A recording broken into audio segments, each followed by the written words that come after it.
প্রথম আলোর শিরোনাম, জুলাই সনদকে সম্মান করে হ্যাঁ ভোট দিন। রংপুরে তারেক রহমান। নির্বাচনের প্রচার শুরুর পর গতকালের জনসভায় প্রথম গণভোটে হ্যাঁ ভোট দেওয়ার আহ্বান জানালেন তারেক রহমান। রংপুরের জনসভায় তিনি বলেন, আসন্ন ত্রয়োদশ জাতীয় সংসদ নির্বাচনে ধানের শীষ প্রতীকে ভোট দেওয়ার পাশাপাশি জুলাই সনদের সম্মানে গণভোটে হ্যাঁতে রায় দেওয়ার কথা বললেন বিএনপির চেয়ারম্যান তারেক রহমান।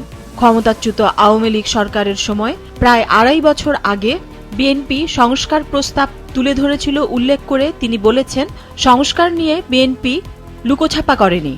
পত্রিকাটির আরেকটি শিরোনাম, তাদের হাতে মানুষ আরও ঝুঁকিপূর্ণ হয়ে পড়বে। জনসভায় জামায়াতের আমির।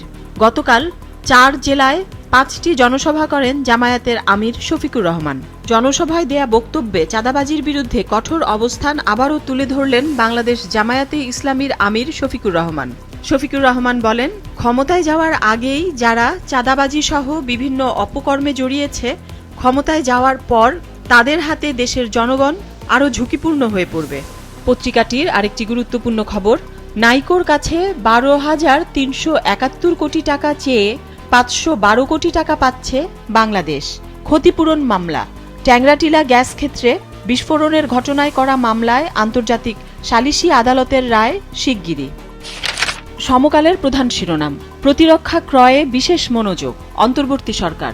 পাকিস্তান থেকে যুদ্ধবিমান সংগ্রহের আগ্রহ, চীন থেকে ২০ যুদ্ধবিমান কেনা হতে পারে। যুক্তরাষ্ট্র, ইউরোপ, দক্ষিণ কোরিয়া, তুরস্ক থেকেও কেনার আলোচনা। অর্থনৈতিক পরিস্থিতি নিয়ে আরেকটি শিরোনাম, ভোটের আগেই এনসিটির চুক্তি করতে তড়িঘড়ি। চট্টগ্রাম বন্দরের টার্মিনাল বিদেশি প্রতিষ্ঠানকে ইজারা। প্রতিবাদে বন্দরে আজ থেকে শাটডাউন কর্মসূচি। পাশাপাশি আরেকটি খবর, গুম নির্যাতনের শিকার ব্যক্তিরা ক্ষতিপূরণ পাবে। ডিক্লেয়ারেশন প্রত্যাহার। নির্বাচন ঘিরে খবরের শিরোনাম, সংশোধন হতে পারে গণভোট অধ্যাদেশ। হ্যাঁ না প্রচার বন্ধে মন্ত্রিপরিষদ বিভাগের নির্দেশ। পাশাপাশি আরেকটি জরিপের খবর, বিএনপি জোট পেতে পারে ৫৩% ভোট, জামায়াত জোট ৩১%। পিপলস ইলেকশন পালস জরিপ। প্রধানমন্ত্রী হিসেবে তারেক রহমানকে দেখতে চান ৪৭%, শফিকুর রহমানকে ২২%। সিদ্ধান্তহীনতায় ৩০% ভোটার। যুগান্তরের প্রধান শিরোনাম, মানা হচ্ছে না আচরণবিধি। বিভিন্ন স্থানে পোস্টার ও রঙিন ব্যানারের ছড়াছড়ি। গত ২২ দিনে ইসিতে বিধি লঙ্ঘনের ২১৩ সুনির্দিষ্ট তথ্য, মামলা ১৩৭টি। দলগুলোর অসহিষ্ণু মনোভাবের কারণে আচরণবিধি লঙ্ঘনের ঘটনা ঘটছে। বদিউল আলম মজুমদার। অভিযোগের বিষয়ে ব্যবস্থা নেওয়া হচ্ছে। আনোয়ারুল ইসলাম সরকার। নির্বাচনী প্রচারের খবর নিয়ে শিরোনাম, ধানের শীষের সঙ্গে গণভোটে হ্যাঁর পক্ষে রায় দেবেন রংপুর ও বগুড়ায় তারেক রহমান। একই বিষয়ের আরেকটি শিরোনাম, ১৩ তারিখ থেকে দেশের চিত্র পাল্টে যাবে।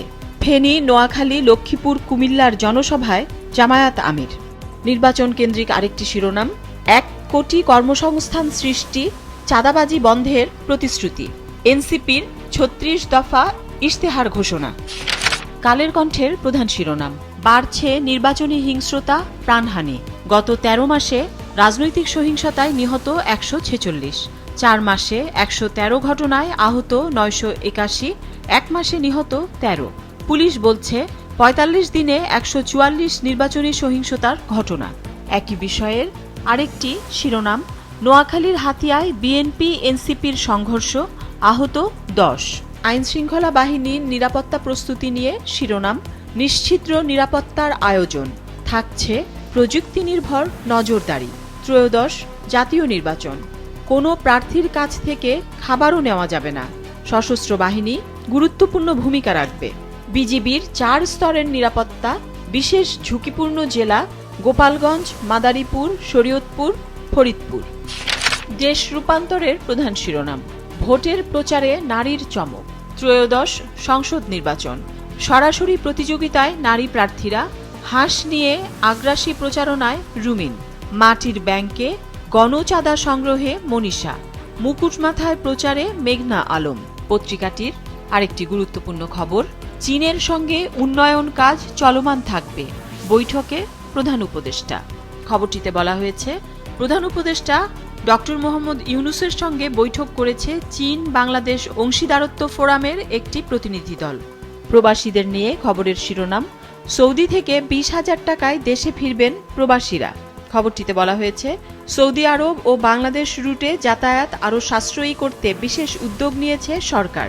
ফলে সৌদি আরব বাংলাদেশ রুটে একমুখী টিকিটের সর্বনিম্ন ভাড়া 20,500 টাকা নির্ধারণ করা হয়েছে। গতকাল সকালে প্রধান উপদেষ্টার ভেরিফাইড ফেসবুক পেজে এই তথ্য জানানো হয়। আজকের পত্রিকার প্রধান শিরোনাম, প্রচারে আক্রমণ ছেড়ে প্রতিশ্রুতিতে জোর, নির্বাচনী প্রচারণা।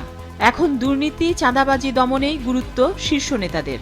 দলগুলোর মনোযোগ এবার প্রতিশ্রুতি দিয়ে মন জয়ে। বাক্যবাণ ছোড়ার ক্ষেত্রে শুরুর তুলনায় সংযত সবাই। কথা আর বাস্তবতার মধ্যে ফারাক দেখা গেলে ভোটারের আস্থা ক্ষতিগ্রস্ত হতে পারে বিশ্লেষক।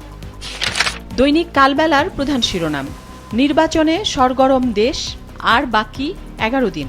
ত্রয়োদশ জাতীয় সংসদ নির্বাচন ও গণভোট। শহর গ্রাম সর্বত্র প্রচারে মুখর। দম ফেলার সময় নেই প্রার্থীদের। তরুণ ও প্রবাসীদের টার্গেট করে চলছে ক্যাম্পেইন। ডিজিটাল প্রচারে নতুন মাত্রা, প্যারোডি গানের ব্যাপক ব্যবহার।